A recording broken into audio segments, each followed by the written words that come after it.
Desire unlist লেখিকা সাবিলা সাবি পর্ব ৪। ঢাকা শহরের সকালে আজ একটু বেশি নীরবতা। চৌধুরী নিকেতনের জানালা দিয়ে ভোরের রোদ গলে পড়ছে শীতল মেঝেতে। ছাদের ওপরে দোয়েল পাখির ডাক থেমে থেমে বাজছে, যেন বাতাসও অপেক্ষা করছে কারো ঘুম ভাঙার। কফির কাপ হাতে জাভিয়ান ছাদে দাঁড়িয়েছিল, চোখ তার দূরে আকাশের দিগন্তে আটকে আছে। ঢাকার মেঘে মেঘে সে আজ খুঁজে ফিরছে সান্তা লুসিয়ার রোদ, মেক্সিকোর সেই বিকেলগুলো যেখানে শত্রুতা আর বিশ্বাসঘাতকতার পেছনে ছিল একান্ত নীরব এক পুরনো যন্ত্রণা। ঠিক তখনই রায়হান ছুটে এলো, সাদা শার্ট কালো টাই পরিহিত, মুখে চাপা উত্তেজনা নিয়ে। স্যার, রিকার্ডো ইনভাইট করেছে আপনাকে, রায়হান হঠাৎ বলে উঠল। জাভিয়ান ধীরে ধীরে চোখ ফিরিয়ে তাকালো। কেন? আগামীকাল একটা বড় ডিল হচ্ছে, রিকার্ডো সেটার জন্য একটা প্রাইভেট সেলিব্রেশন রাখছে। ও খবর পেয়েছে আপনি বাংলাদেশে এসেছেন। জাভিয়ান ঠোঁটের কোণে একরকম শীতল হাসি টেনে বলল, রিকার্ডো কখনোই কিছু সেলিব্রেট করে না, ও শুধু মঞ্চ সাজায়। রায়হান মুখ নামিয়ে বলল, আমি তাহলে রেসপন্স পাঠিয়ে দিই স্যার। পাঠাও, বলো আমি যাচ্ছি। জাভিহানের কণ্ঠে ছিল স্থির, কিন্তু চোখের পাতার নিচে যেন হঠাৎই সেই পুরনো ক্ষত জ্বলে উঠল, যেটা এখনও এলোমেলোভাবে থাকা তার কালচে সোনালি চুলের ফাঁক থেকে উকি দিচ্ছিল অতীতের নীরব সাক্ষী হয়ে। গুলশান রাত। Location club Ora, block C, G1, Gulshan ১, Dhaka. শহরের বাতাসে হালকা শীত জমে উঠছে, শহরটা ঘুমোতে যাচ্ছে, কিন্তু গুলশান ১-এর ব্যস্ত সীমানায় এক কোণে আলো ঠিকরে পড়ছে একটি ক্লাবের বাহারি দরজায়। ক্লাব ওরো। এই ক্লাব সাধারণ মানুষের জন্য নয়। এই ক্লাবে ঢোকার জন্য পরিচয় নয়, দরকার ওজন। আজ রাতের জন্য একটি সম্পূর্ণ বুক করেছে রিকার্ডো। ঢাকার আন্ডারওয়ার্ল্ডে এখন এক ভয়ঙ্কর নাম। ক্লাব ওরো এর নিচে গোপন একটি ভিআইপি চেম্বার আছে, যেখানে বসবে আজকের মাফিয়ার সেলিব্রেশন। কারণ কাল যে ডিল হচ্ছে তা যদি সাকসেসফুল হয়, ঢাকার নারকীয় পাচার চক্রের আরও একটি নতুন শাখা খুলবে। রাত ঠিক 11:22। চৌধুরী নিকেতন। জানালার পাশে দাঁড়িয়ে জাভিয়ান আকাশ দেখছিল, ঠোঁটে নিভু নিভু একটি সিগারেট, তবু জ্বালায়নি। মনে হচ্ছিল সে যেন নিজের শ্বাস ধরে আছে। পেছন থেকে দরজায় নক পড়ল। রায়হান ঢুকলো চুপচাপ, কিন্তু উত্তেজনা লুকাতে পারছে না। স্যার, রিকার্ডো ক্লাব ওরও বুক করেছে আজকের জন্য। আজ রাতটা, ওর ভাষায়, the real fire start tonight. কাল ওর সবচেয়ে বড় ডিলটা ফাইনাল হচ্ছে। জাভিয়ান চোখ নামালো, ধীরে সিগারেটটা ঠোঁটে চেপে একটা টান দিল, নীরব আগুনের মতো। Did he say who else will be there? Raihan একটু গলা নামিয়ে বলল, some international investor, Russian contract and a couple of showbiz face too, plus imported girl, fresh clean, সব কিছুও নিজের মতো সেট করেছে। জাভিয়ান ধীরে সোজা হয়ে দাঁড়ালো, চোখে একরকম ছায়া নামলো। সামনে ঝড়ের পূর্বাভাসের মতো একটা ঠান্ডা হাসি ফুটলো ঠোঁটের একপাশে। অদ্ভুত ঠান্ডা কণ্ঠে বলল, ready the car, I want to look like the devil himself to night. Raihan মাথা নোয়ালো, তাড়াতাড়ি বেরিয়ে গেল। ড্রেসিং রুমে ঢুকেই জাভিয়ান তার কালো ভেলভেট ব্লেজারটা তুলে নিল। এর বোতামগুলো ছিল ম্যাট ব্ল্যাক, আর গলার কাছে রেশমের হালকা কাটা। ভেতরে গাঢ় মেরুন রঙা সিল্ক শার্ট, যার দুটো বোতাম খোলা, যেন এক ঝলকে মনে হয় সে ভদ্র কিন্তু বিপজ্জনক। প্যান্ট ছিল স্লিম ফিট, কালো শাটিন ট্রাউজার, একেবারে নিখুঁত ফিটিং। পায়ে ক্রিস্টিয়ান লাউবোটেনের কালো লেদার লো হিল জুতো, যার পেছনে লাল সোল এক ঝলকে চোখে পড়ে যায়।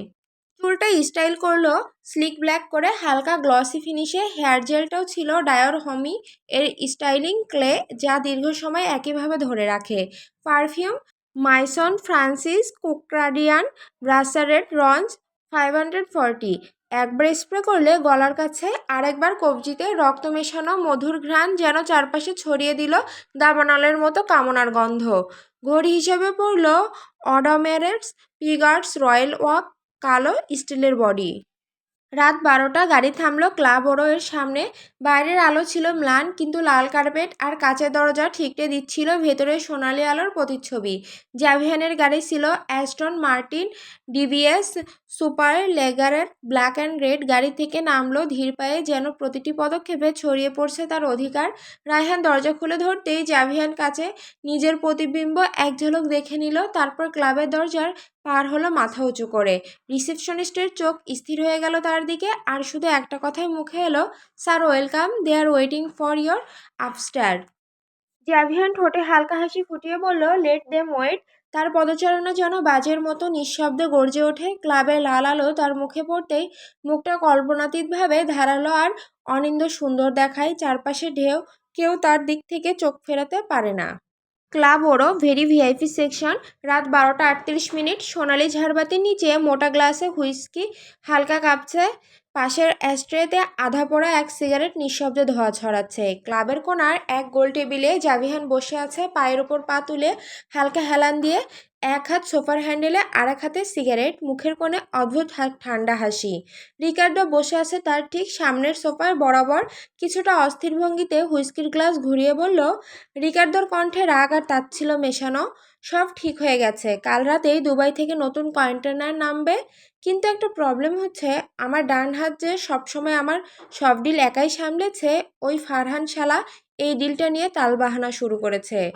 জাভিয়ান ঠোঁটে সিগারেট চেপে চোখে চোখ রেখে ধীর স্বরে বলল, বিশ্বস্ত বলেই তো এতদিন টিকেছে, কিন্তু যখন নিজের লোকই কাটা হয়ে দাঁড়ায় তখন কি করো রিকার্ডো? রিকার্ডো গ্লাস নামিয়ে মুখে একটা গালি ফেলে বলল, শালা বলেছে এই ডিলটা নাকি ও করতে পারবে না। ওর ঘরে নাকি বোন আছে, ও অন্য কারো বোনকে বিক্রি করতে পারবে না। এতদিনে বিবেক জেগেছে। ওকে আজ এ পর্যন্ত সময় দিয়েছি, আর আজ যদি জবাব না দেয় ওর জীবন নরক করে দিব। জাভিহান ধোঁয়া ছাড়ল, সিগারেটের ছায়ায় চোখগুলো অদ্ভুতভাবে চকচক করে উঠল। তার ঠোঁট বাঁকিয়ে উঠে আসে এক শীতল হাসি। সোজা আঙুলে ঘি না উঠলে আঙুল বাঁকাতে হয়। কেউ না বুঝলে বুঝে যাবে, আর তারপরেও না বুঝলে you know what to do. Ricardo glass তুলে চুমুক দেয়, চোখে এখন আগুন। Tonight's the line my friend, either he works in or gets wiped out. এই বলে রিকার্ডো উঠে দাঁড়ায়, হালকা হেলান দিয়ে নিজের শার্ট ঠিক করে পাশের টেবিলের দিকে হাঁটা ধরে। সেখানে অপেক্ষা করছে দুই আন্তর্জাতিক ক্রেতা আর এক রাশিয়ান অনুবাদক। জাভিয়ান তখনও চুপচাপ সোফায় বসে ধোঁয়া ছাড়ছে, চোখে এক অপার শীতলতা।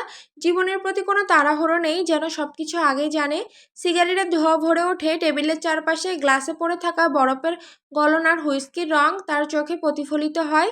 গান, লাইট, হাসি সবকিছু ভিড়ের মধ্যে মিলিয়ে যায়, কিন্তু জাভিয়ানের চোখ স্থির, ঠান্ডা আর এক ধরনের বিক্ষুব্ধ বিষণ্ণতায় ভরা। এদিকে তার সেক্রেটারি রায়হান ডান্স ফ্লোরে কয়েকটা মেয়ের মাঝে হালকা অ্যালকোহলে ঝিম ধরেছে। ডিপ হাউস বিটের সাথে সে কোমর দুলিয়ে হাসতে হাসতে নাচছে। জাভিয়ান চোখ সরিয়ে একবার দেখে নিয়ে ফিসফিস করে বলল, এই রায়হানটাও না, একে দিয়ে যে কি হবে। সেই রাতে ক্লাবে সবার চোখ ছিল ঝলমলে আলো আর উচ্চস্বরে বাজতে থাকা মিউজিকে, কিন্তু এক কোণে বসে থাকা জাভিয়ান ছিল ঠিক তার উল্টো। নিঃশব্দ, স্থির আর ভয়ঙ্করভাবে গম্ভীর। ঠোঁটে সিগারেট, চোখে তীক্ষ্ণ চাহনি, একটা আগুনের মতো শীতলতা ছড়াচ্ছিল তার চারপাশে।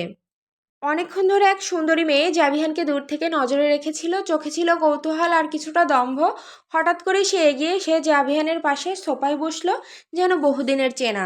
জাভিহান ঠোঁটে সিগারেট তুলে চোখ নামালো মেয়েটার দিকে, নির্বিকার, ঠান্ডা অথচ তীক্ষ্ণ দৃষ্টিতে। মেয়েটা ধীরে ধীরে নিজের নকশা আঁকা লাল নখগুলো দিয়ে জাভিহানের হাতের তালু ছুঁয়ে কাঁধ পর্যন্ত আঙুল চালালো, যেন কোনো শিকারীকে ঠাহর করেছে। কিন্তু জাভিয়ানের চোখে এক বিন্দু নাড়া খেলো না। ঠোঁটের কোণে সিগারেটটা ধোঁয়া ছাড়াতেই থাকলো। হঠাৎ মেয়েটি তার এক পায়ের উপর বসে পড়ল, গ্লাস ভর্তি হুইস্কি জাভিয়ানের ঠোঁটের সামনে ধরে বলল, আপনাকে দেখে মনে হচ্ছে আপনি খুব একা, নিঃসঙ্গ। জাভিয়ান এবার হালকা বাঁকা হেসে মেয়েটার দিকেই তাকিয়ে থাকলো, কিন্তু পরের মুহূর্তেই ঠোঁট থেকে সিগারেট নামিয়ে মেয়েটার উন্মুক্ত উরুতে এতটাই নৃশংসভাবে চেপে ধরল যে সিগারেটের ছাকায় মেয়েটা তীব্র আর্তনাদ করে উঠল। এক লাফে জাভিয়ানের গা থেকে সরে গিয়ে পাশের সোফায় পড়ে গেল। জাভিয়ান ধীরে ধীরে উঠে দাঁড়ায়, তারপর নিজেই নিজের ব্লেজারটা ঝাড়তে থাকলো, যেন তার গায়ে কিছু অপবিত্র ছোঁয়া লেগেছে। চোখে ঘৃণার ছায়া স্পষ্ট। তারপর ব্লেজারটা খুলে মেয়েটার মুখের দিকে ছুঁড়ে দেয়, শান্ত অথচ কর্কশ গলায় বলে ওঠে, এটা রেখে দাও, তোমার এই বাজে শরীর ঢেকে রাখার কাজে লাগবে। মেয়েটা হতভম্ব হয়ে তাকিয়ে থাকে। জাভিয়ান আর একবারও পেছনে না তাকিয়ে ভারী পায়ে ক্লাব থেকে বেরিয়ে গেল, পেছনে ফেলে রেখে গেল এক বিবর্ণ অপমানিত মুখ আর চারপাশে স্তব্ধতা। ক্লাবের বাইরের পার্কিং লট, রাত গভীর। জাভিয়ান ক্লাব থেকে বেরিয়ে আসে ধীরে, চোখে বিরক্তির ছায়া। পেছনে আলো সঙ্গীত করে দম্ভিত কোলাহল থেকে নিজেকে ছিঁড়ে বের করে আনে। গাড়ির দরজা খুলে ভেতরে বসে, কিছুক্ষণ চোখ বন্ধ করে রাখলো। চারপাশে রাতের নিস্তব্ধতা, মৃদু হাওয়ায় ঢাকা পড়া শহরের শব্দ। ঠিক তখনই এক বৃদ্ধা মহিলা ধীরে ধীরে এগিয়ে আসে, গায়ে ময়লা শাড়ি, মুখে শ্রান্তি আর চোখে ক্ষীণ আশার দীপ্তি। মহিলা কাপা গলায় বলল, বাবা কিছু সাহায্য করবা? জাভিয়ান ধীরে চোয়াল শক্ত করে তাকায়, পকেটে হাত ঢুকিয়ে দেখলো ফাঁকা। তারপর বলল, ক্যাশ নেই এই মুহূর্তে আমার কাছে, তবে ক্রেডিট কার্ড আছে, চলবে? মহিলা কানের কাছে হাত এনে বলল, কি কইলা বাবা, কি কার্ড? জাভিয়ান তখন নিজের কালো ওয়ালেট থেকে একটা চকচকে ব্ল্যাক ক্রেডিট কার্ড বের করে মহিলার দিকে বাড়িয়ে দেয়। এই নিন, চাইলে সব টাকা নিয়ে নিন। মহিলা কিং কর্তব্য বিমুখ, কার্ডের মানে বোঝে না, শুধু তার দিকে তাকিয়ে থাকে। ঠিক সেই সময় হন্তদন্ত হয়ে রায়হান ছুটে আসে। রায়হান চোখ বড় বড় করে বলল, আরে আরে স্যার, কি করছেন আপনি? ভিক্ষুকরা আবার ক্রেডিট কার্ড বোঝে নাকি? সে তাড়াতাড়ি নিজের পকেট থেকে একটা 20 টাকার নোট বের করে মহিলার হাতে গুজে দেয়, আবার স্যারের হাত থেকে কার্ডটা নিচে নামিয়ে রাখে। রায়হান চোখ টিপে বলল, স্যার, বাংলাদেশে এসে ডিজিটাল দান করবেন ভাবছিলেন নাকি? এখনো বাংলাদেশ এত উন্নত হয়নি যে এখানে ডিজিটাল ভিক্ষুক থাকবে। জাভিয়ান তখন হালকা মাথা ঝাঁকায়, একটু রেগে যায় না, শুধু জানালার দিকে তাকিয়ে মৃদু স্বরে বলে, এই দেশটা যেন আমার পুরোনো দিনের মতো, সবকিছু ধোঁয়াটে ধোঁয়ায় ঢাকা, কিন্তু কোথাও যেন একটা সত্যি লুকিয়ে আছে। রায়হান হাসে, গাড়ির দরজা খুলে বসে পড়ে পাশের সিটে। স্যার, এই দেশে আবেগ দিয়ে চললে পকেট খালি হয়ে যাবে, কিন্তু ভালোবাসায় ভরপুর। গাড়ির ভেতর শহরের আলো পেছনে ফেলে গাড়ি চলছে। জাভিয়ান সামনের দিকে তাকিয়ে, ঠোঁটে সিগারেট। রায়হান পাশে বসে অস্থির, যেন কিছু না বললে গলার কাটা নামবে না। রায়হান বুক ফুলিয়ে হেসে বলল, স্যার, আপনি তো রিকার্ডোর সাথে দেখা করলেনই না, একদম হঠাৎ করেই বেরিয়ে এলেন। আমি তো ভাবলাম আপনি আর ওই মেয়েটা একসাথে একটু। জাভিয়ান ঠান্ডা গলায় বলল, আর বেশিক্ষণ থাকলে আমার শরীরটাই নোংরা হয়ে যেত। আর তুমি আমার থেকে দূরেই থাকো। মেয়েদের সাথে এমন ঘেঁষাঘেঁষি করে এসেছো, ঘামে পারফিউমে মিলেমিশে তোমার নিজস্ব গন্ধই বদলে গেছে। রায়হান হাসতে হাসতে হা হা হা করে বলল, এই কথা আপনি ছাড়া আর কেউ বললে ওকে নিয়ে চিকিৎসা করাতাম। আচ্ছা বলেন তো স্যার, কখনো কাউকে ভালো লাগেনি আপনার? জাভিয়ান চোখ তুলে ধীরে তাকায় আর বলে, ভালো লাগা, প্রেম এসব দুর্বলদের জন্য। রায়হান হাসতে হাসতে বলল, ও বাবা স্যার, আপনি তো প্রেমে না পড়ে সোজা প্রেমকেই ডিভোর্স করে দিলেন। আচ্ছা প্রেম বাদ, একটু তো প্রাণ খুলে কখনো হাসতেও দেখি না আপনাকে। জাভিয়ান চোখ সরিয়ে নিয়ে বলল, হাসি? আমার মুখের পেশি সেসব অনুভব করে না। রায়হান ঠোঁট কামড়ে হাসি আটকাতে না পেরে বলল, আপনার তো চেহারার ভাবটাই এমন, সব টাইম এমন মুখ করে রাখেন যেন আল্লাহ কপালে দুঃখ লেপে দিয়ে পাঠিয়েছে পৃথিবীতে আপনাকে। জাভিয়ান গম্ভীর কণ্ঠে বলল, শাট আপ রায়হান, আমি তোমার মতো না, আমি মানুষকে ব্রেইন দিয়ে পড়ি, হৃদয় দিয়ে না। রায়হান হাত নাড়তে নাড়তে বলল, আপনি তো স্যার হৃদয়হীন গুগল ট্রান্সলেট, আবেগ ঢুকাইলে রেসপন্স নাই। আচ্ছা বলেন তো, যদি কখনো সত্যি প্রেমে পড়েন তখন? জাভিয়ান চোখ সরু করে তাকিয়ে বলল, তখন ধরে নাও সেই মেয়ে পৃথিবীর সবচেয়ে আনলাকি গার্ল, আর পৃথিবীতে সবচেয়ে খারাপ ভাগ্য নিয়ে জন্মেছে। রায়হান মাথা নিচু করে হাসতে হাসতে বলল, আপনার মুখের শক্তি এত ভার যে হালকা কথা বললেও মনে হয় কেউ মাইক দিয়ে জাতিকে তর্জন করছে। জাভিয়ান চুপচাপ সামনের দিকে তাকিয়ে থাকে, ঠোঁটে সিগারেট চাপা। রায়হান হেসে কাঁধে কাত হয়, আর জাভিয়ান তখন পাথরের মতো চুপ। গাড়ির ভিতর সেই পুরনো নীরবতা ফিরে আসে, একপাশে তুফান, অন্য পাশে দেওয়াল। গভীর রাত, শহরের এক নির্জন গুদামঘর। বাইরে টিনের চালের ওপর টুপটাপ করে বৃষ্টি পড়ছে, ভেতরে অন্ধকার। ঘরে একা বসে আছে ফারহান, একটা পুরনো কাঠের চেয়ারে হেলান দিয়ে চুপচাপ, চোখে গ্লানি আর ঘৃণার মিশেল। গতকাল রাতে সে স্পষ্ট করে দিয়েছে, নারী পাচারের এই ডিলে সে নেই। নিজের বন্ধুকে খুন করে যা করেছে তার চেয়েও গা শিউরে ওঠা অপরাধ এটা। আমার ঘরে দুটো বোন আছে, এই কথাটুকু বলে সে চুপ করেছিল। কিন্তু সে চুপ করলেও রিকার্ডোর বিশ্বস্ত মানুষদের মাঝে একজন চুপ থাকেনি। অন্যদিকে রিকার্ডোর লুকানো অফিস রুম, মার্বেল ফ্লোর, বিলাসবহুল, কিন্তু নিঃশব্দে আগুন জ্বলছে। রিকার্ডো বসে আছে চেয়ারে, সামনে রিকার্ডোর সেই লোকটা যে সবসময় ফারহানকে হিংসা করত, এক প্রকার ঈর্ষা করত, কারণ রিকার্ডো ফারহান ছাড়া কোনো কাজেই ডিল করতই না। লোকটা চাতুর্যে ভরা গলায় বলল, বস, ফারহান কাকে যেন ফোন করেছিল, আমার মনে হচ্ছে ও হয়তো পুলিশের সঙ্গে হাত মিলাচ্ছে। আপনি সব কাজ ওকে দেন, আপনার সব তথ্য ওর কাছে, ও যদি পাল্টে খায়। রিকার্ডো চোখ শুরু করে বলল, তুমি কি দেখেছো ওকে ফোন করতে? লোকটা বলল, আমি শুধু শুনেছি, সব বলবো আমি। এই কথাটা শুনেই তারপর গাড়িতে চড়ে চলে গেল। রিকার্ডো কিছু বলে না, ঠান্ডা হয়ে যায় তার মুখ। চোখের মনি কেবল হালকা একবার দুলে ওঠে, তারপর আস্তে করে বলে, ডেকে আনো ওকে। আবার সেই গুদামঘর, ফারহানকে ডেকে আনা হয়েছে। ঘরে কয়েকজন অস্ত্রধারী দাঁড়িয়ে আছে, বাতি দুলছে মাথার ওপরে। ফারহান দাঁড়িয়ে, আর তার সামনে রিকার্ডো। রিকার্ডো গভীর কণ্ঠে বলল, শুনেছি তুই আমার পেছনে পুলিশ লাগাচ্ছিস। ফারহান চোখে জ্বলন্ত ঘৃণা নিয়ে বলল, ভুল শুনেছিস, আর আমি তো তোর সামনেই দাঁড়িয়ে আছি এই মুহূর্তে। রিকার্ডো সামনে হেলে বলল, তাহলে বল, কেন আমার এই ডিলে রাজি হচ্ছিস না? ফারহানের চোখ লাল হয়ে উঠছে আর রাগান্বিতভাবে বলল, কারণ আমি গ্যাংস্টার, তোর চাকর না। আমার যে কাজ ভালো লাগবে আমি সেটাই করব, যেটা লাগবে না সেটা আমি করব না। আমি আর তোর এই দাসত্ব করছি না। একটা মুহূর্ত থেমে যায়। রিকার্ডো চেয়ারে বসে থাকে চুপচাপ। ফারহান তখনও দাঁড়িয়ে। হঠাৎ পেছন থেকে এক বন্দুকধারী লোক ফারহানকে ধরতে আসে। হঠাৎ ফারহান ঘুরে এক লাথিতে লোকটাকে মাটিতে ফেলে দেয়। সঙ্গে সঙ্গে পকেট থেকে ছোট পিস্তল বের করে পা বরাবর গুলি করে দেয় ফারহান। বাকিরা হতভম্ব। গোলাগুলি শুরু। এক একজন লোক ফারহানকে ঘিরে ধরে, কিন্তু সে যেন একাই এক সেনাবাহিনী। টেবিলের আড়ালে গিয়ে গুলি চালাচ্ছে। মাটিতে লুটিয়ে পড়া একজনের বন্দুক নিয়ে আবার ফায়ার। রিকার্ডো প্রথমে চুপ করে দেখছিল, এবার উঠে দাঁড়ায়, চোখে শীতল আগুন। রিকার্ডো ধীরে ধীরে বলল, তুই অনেক বড় ভুল করলি ফারহান। সময় থেমে যায় কয়েকটা গুলির শব্দে। বাতি দুলছে, মেঝে রক্তে লাল, কিন্তু ফারহান দাঁড়িয়ে আছে, নিঃশ্বাস ভারী, চোখে আগুন জ্বলছে। শহরের এক অন্ধকার কোণা, বৃষ্টি ভেজা রাস্তায় ফারহান হেঁটে বেরিয়ে আসছে গুদামঘর থেকে। কিন্তু হঠাৎই ফোন বেজে ওঠে এক অচেনা নাম্বার থেকে। ফোনটা ধরতেই তার কানে আসে ভয়ানক কিছু কথা। রিকার্ডোর এক গুন্ডা উপাস থেকে ফিসফিসিয়ে বলল, ফারহান, তোর বাড়িতে পৌঁছে যেতে আর বেশি সময় নেই। এখন রিকো বলেছে প্রথমে ওদেরকেই শেষ করতে হবে। এক সেকেন্ডের জন্য ফারহানের দম বন্ধ হয়ে আসে, তারপর ছুটে দৌড় শুরু করে বাড়ির দিকে। রেহমান প্রাঙ্গণ, শান্ত গাছপালা ঘেরা পুরন ঢাকার এক এলাকা, কোলাহল থেকে অনেকটাই দূরে। এই জায়গাটা বরাবরই ছিল নিরাপদ, অন্তত ফারহানের জন্য তাই ছিল এতদিন। রাত গভীর হলেও আজ ঘরে আলো জ্বলছিল। এলিনার গায়ে হলুদ ঠিক দুদিন পর, তাই ঘরে মা, বাবা, এলিনা আর তানভীর ব্যস্ত ছিল প্রস্তুতিতে। হাসি, আড্ডা আর আলো জ্বালানো ঘরের ভিতর। কারো কল্পনাতেও ছিল না ভবিষ্যতে একটা ছায়া দরজার দিকে এগিয়ে আসছে। হঠাৎ ঘরের দরজা বিকট শব্দে খুলে গেল।